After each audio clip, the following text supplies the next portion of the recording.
వేరే వైబ్రేషన్ ఇది వెళ్తానే ఉంటుందని.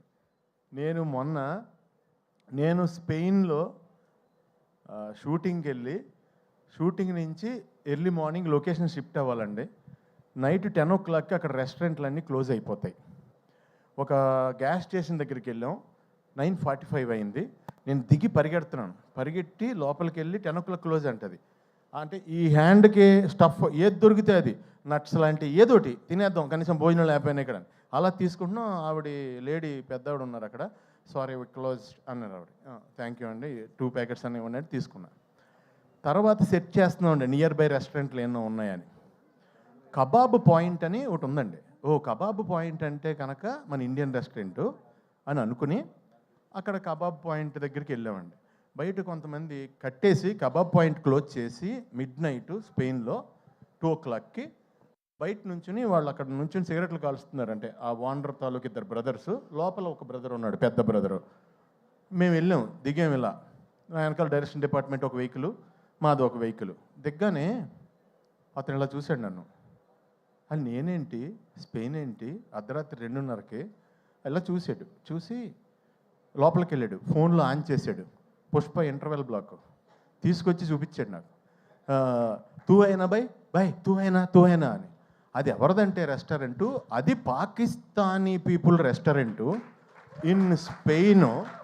ఒక అర్ధరాత్రి నన్ను చూసి వాళ్ళు ఏమేమి ఐటమ్స్ వండగలరో అన్ని ఐటమ్స్ వండి నాకు, ఆదిత్య రవిచంద్రన్ డైరెక్షన్ డిపార్ట్మెంట్కి, డైరెక్టర్కి, అందరికీ నేనేంటంటే వాళ్ళందరూ తింటున్నారు, వీళ్ళందరూ వాళ్ళ ఇంట్లో వాళ్ళు లేపేసి వీడియో కాల్ ఇచ్చారు నాకు. నేనేమో పాకిస్తాన్లో నాకేమో హిందీ రాదు, ఉర్దూ రాదు. నమస్తే G, thank you G, Phir మిలేంగే G, ఏం మాట్లాడుతున్నా నాకే తెలియలేదు. అప్పుడు పక్కన ఆకలేస్తుంది.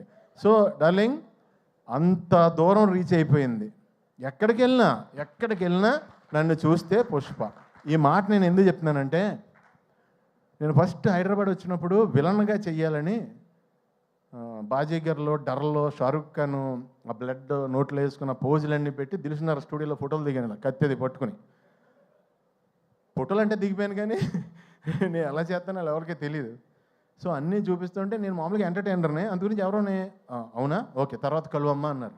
అలాంటిది నువ్వు అంత పెద్ద డైరెక్టర్ డార్లింగ్, ఈయన అంత పెద్ద స్టారు, అలా వైకుంఠపురం సినిమా తర్వాత ఈయన హీరోగా చేసే మూవీలో ఎంత ధైర్యం డార్లింగ్, ఒక కమెడియన్ విలన్గా తీసుకోవడం అంటే కష్టం అది. ఎందుకంటే ఒక పెర్సన్ ఇక్కడ ఒక జన్మ తీసుకున్నప్పుడు అతనికి బతికుండగా పునర్జన్మ ఇవ్వడం కష్టం. అది ఎవరి వల్ల అవ్వదు, దానికి చాలా గట్స్ కావాలి. దాన్ని అంత స్టార్ అయ్యుండి ఆయన సపోర్ట్ చేసి నమ్మి సీన్ చేస్తున్నప్పుడు ఫస్ట్ డే వచ్చానండి, నిజం చెప్తున్నా. మొత్తం ఆ స్లాంగ్, నేను నా స్లాంగ్ తప్ప ఇంక వేరే స్లాంగ్ ఎప్పుడు మాట్లాడలేదు లైఫ్లో. అసలు వచ్చి మాట్లాడుతుంటే నేను పంబులు అయిపోయి కంగారు పడిపోయాను. ఎంతో సపోర్ట్ చేసి బన్నీ గారు అన్నారు లేదండి అని, మనం ఇలా సాగదీస్తాం ఇక్కడ లాస్ట్లో, ఇక్కడ అలా కాదండి, ఫస్ట్ సాగదీసి లాస్ట్లో కట్ చేస్తాం, ఇది అంటే చాలా సింపుల్గా నాకు ఒక సూత్రం చెప్పి, నేను ఇంకా మీరు డైలాగ్ పట్టించుకోవద్దండి మీరు చేయండి అంటే, నా ఫస్ట్ టైం, నా ఏజ్ కంటే పెద్ద క్యారెక్టర్, నేను ఎప్పుడు అలాంటివి చేయలేదు. సో నెతుక్కుంటూ నాకు నిజంగా డార్లింగ్ ఈ రోజునే నిజం చెప్తున్నాను, తమిళ్, కన్నడ, మలయాళం అందరూ టూ మచ్ ఆఫ్ రెస్పెక్ట్ ఇచ్చి చాలా మంచి క్యారెక్టర్లు ఇచ్చి నువ్వు ఇచ్చిన పునర్జన్మ జెండా వాళ్ళందరూ కూడా కంటిన్యూ చేస్తున్నారు. చాలా చాలా చాలా థ్యాంక్స్. ఒక్క మాటలో అంటే మీకు బన్నీ గారు, మీ కష్టం ఎంత ఉంటుందంటే, దేవుడు వచ్చి బాబు ఇంకొద్దు నేను ఇచ్చేస్తున్నా, ఇంక కష్టపడొద్దు ప్లీజ్, అంత కష్టం అండి బాబు, అంత కష్టం అండి బాబు.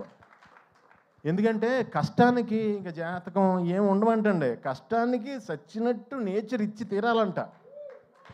మీరు ఆ కష్టాన్ని నమ్ముకున్నారు, లేకపోతే ఇక్కడ కూర్చుని ఆల్ ఇండియా రేంజ్లో బిగ్గెస్ట్ ఫిలిం కొట్టాలంటే నిజంగా ఎంత కష్టపడాలండి. It's impossible actually. మీరు అందరూ కలిసి పాసిబుల్ చేశారు. మీరు మీ కష్టానికే ఎప్పుడు మీకు దేవుడు 10 ఇంతలు న్యాయం చేయాలని మనస్ఫూర్తిగా కోరుకుంటున్నాను. ఫైనల్గా ఒక లైన్లో ముగించేస్తాను. డార్లింగ్, నేను లోకల్ ప్రొడక్ట్, దానికి ఒక ముద్ర వేసి దాన్ని ఎక్స్పోర్ట్ క్వాలిటీ ప్రొడక్ట్ చేసావు డార్లింగ్. I'm exporting now. చాలా హ్యాపీగా ఉంది. రకరకాల క్యారెక్టర్లు, వెరైటీ క్యారెక్టర్లు చేస్తుంటే ఫస్ట్ ఆర్టిస్ట్గా మార్నింగ్ లొకేషన్కి వెళ్ళగానే ఎంతో హ్యాపీగా ఫీల్ అవుతున్నాను. చాలా thanks darling. Thank you sir Bunny గారు. Thank you so much. Wishing you all success forever darling.